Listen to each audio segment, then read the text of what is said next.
የአላህ ስብሐነ ወተዓላ ወዳጅ ማለት ነው። ወልዩላህ ሲባል ጊዜ የአላህ ወዳጅ ማለት ነው። የአላህ ወዳጅ መሆኑን ካወቀን ማናቸው ወልዮች ወደሚለው ስንመጣ ጊዜ አላህ በሱራ ዩኑስ ላይ ተናግሯል። አላ ኢነ አውሊያ አላህ ላ ኸውፉን ዐለይሂም ወላ ሁም የሕዘኑን አለዚነ አመኑ ወካኑ የተቁን አለ። አዋጅ እነዚያ የአላህ ወልዮች ወይም የአላህ ወዳጆች በእነርሱ ላይ ፍርሃትና ሐዘን የለባቸውም አለ። ማን እንደሆኑ እነዚያ ወልዮች ሲነግረን ቀጥሎ አለዚነ እነዚያ ናቸው አለ አመኑ ያመኑ የሆኑ ወካኑ የተቁን የተጠነቀቁ ወይም የሚፈሩ የሆኑትን ይህን አለ። ስለዚህ ቃለ ሸይኹ ልእስላም ኢብኑ ተይሚየተ ረሒመሁላህ ተዓላ ፈኩሉ ሙእሚኒን ፈሁወ ወልዩ ሊላሂ ዐዘ ወጀል ቢቀድሪ ማ ዒንደሁ ሚነል ኢማን ወተቅዋ። ማንኛውም አማኝ የሆነ ሰው ማንኛውም ሙስሊም የሆነ ሰው ከእርሱ ዘንድ ባለው እምነትና ለአላህ ባለው ፍራቻ ልክ የአላህ ወልይ ነው፣ ወዳጅ ነው። ስለዚህ የሆነን አንድን አካል ነጥሎ ይሄ አካል ወልይ ነው ተብሎ እንትን የሚባልበት ነገር የለም። ሁሉም ሙስሊም ሁሉ የአላህ ስብሐነ ወተዓላ ወልይ ነው፣ የአላህ ወዳጅ ነው። የሆነን አካል ነጥለው ግን በገጠራማ አካባቢ ላይ ለእርሱ ይጋርዱለትና ግርዶች ምናምን የሆነ ጀበና ምናምን ይፈላለታል። ልክ እንዲሁ ጋቻ ይጨስለታል። በዚያ ላይ ጭሳጭሶች ያደርጉና ሰዎች እየሄዱ ጉዳያቸውን እንዲፈጽምላቸው ይለምኑታል፣ ይጠይቁታል። በዚያን ጊዜ ይህን ሰው ወልይ ነው ብለው ያስቡታል። ይሄ ስህተት ነው። ይህ ስህተት ነው። አየሽ፣ ማንኛውም ሙስሊም የሆነ ሰው የአላህን ሕግ በፈጸመበት ልክ የአላህ ወልይ ነው። ቀጥሉ። ሌላው ደግሞ ስለ ዝምድና ማለት ነው። አብረው ህይወትን መኖር ሳይጀምሩ ፈታት። በዚህ ጊዜ የወሰነላትን መህር ወይንም ጥሎሽ መስጠት አለበት ወይንስ የለበትም? መስጠት አለበት የለበትም? ከእርሱ ነው ፍቹ ወይንስ ከእርሷ የሚለው ይታያል። ጌታቸውን ስለሚለያዩ ሁለቱ።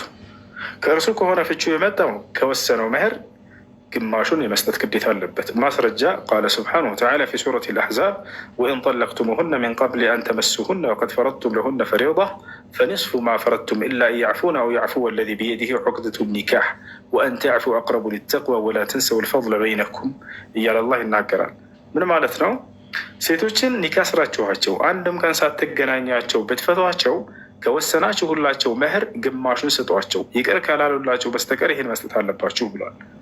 ስለዚህ ሀያሽ ከሆነ ያ ጥሎሽ ጥሎሽ ብሎ ማለት ወይም መህር ብሎ ማለት አንድ ሰው ለሚስቱ ለሚያገባ ሴት የሚሰጣት ከቅርብ ጋብቻ በፊት የሚሰጣት የሆነ ከአላህ ዘንድ የተወሰነላት የሆነ ውሳኔ ነው። አላህ በሱረት ኒሳ ላይ እንደተናገረው ማለት ነው። ወአቱ ኒሳ ሰዱቃቲሂነ ኒሕላ ይላል። ሴቶችን የጋብቻ ጥሎሻቸውን ወይም ደግሞ መህራቸውን ከውስጣቸው ደስ ብሏችሁ ስጧቸው ብሎ ተናግሯል። ስለዚህ ግማሹን የመስጠት ግዴታ አለበት። እሺ ከሷስ ቢሆን ኒካ አሰሩና ይሄ ሰውዬ ምንም አልተመቸኝም እንዳው ዘበን አልፈልግም ይሄ ሰው ፍታኝ አላቸው። በዚህ ጊዜ ከእርሷ ነው ፍቺው የመጣው። የዛኔ ምንም አይነት መህር አይኖርም ማለት ነው። ከእርሱ ቢሆን ፍቺው የመጣው የዛኔ ምን ማድረግ አለበት? ከወሰነው መህር ግማሹን የመስጠት ግዴታ አለበት ማለት ነው። አይ ጥያቄ ያለው አይ ይሄንን ለመጨረስ እሺ፣ አሁን ሲመልሰኝ ማለት ነው በሁለቱ ንካ ነው ወይስ ንካው ሌላ በአዲስ ነው የሚመልሰኝ? እንደ አዲስ ንካ ያስርሻል። ያ መጀመሪያ አንዱ ወርዷል። ስለዚህ በሁለት ነው ማለት ነው። እሺ ጀዛከላህ ከይር። የልጅ መሰረት አባት መኒ ነው ወይንስ ግልጽ አይደለም? ጥያቄ እየረጋገምክ ያለው ወንድም። ወአለይኩም ሰላም ወረሕመቱላሂ ወበረካቱ። ጀዛኩም አላህ ኸይር። እኔ የምጠይቀው አንድ በጣም ያስቸገረኝ ነገር አለ። ከአቂዳ ጋር የቅርብ ቤተሰብ የሆነ ማለት ነው። የቅርብ ቤተሰብ ማለት በወንድም ወይም ደግሞ በትዳር አጋር እህት ወንድም የሆኑ ነገሮች ማለት ነው። ከእነሱ ውስጥ ሰላምታን በምንሰጥ ሰዓት አይመልሱም። አሰላም አለይኩም የሚለውም ማለት ነው። ሀታ የበዓል እንኳን አደረሳችሁ በሚለው አይመልሱም። ያረርነውንም አይበሉም። እንደ ጥቅል ያው እኛ ሰለፊዮችን ካፊር ናቸው ይላሉ። እና አሁን እነሱ ጋር ያለው ሁኔታ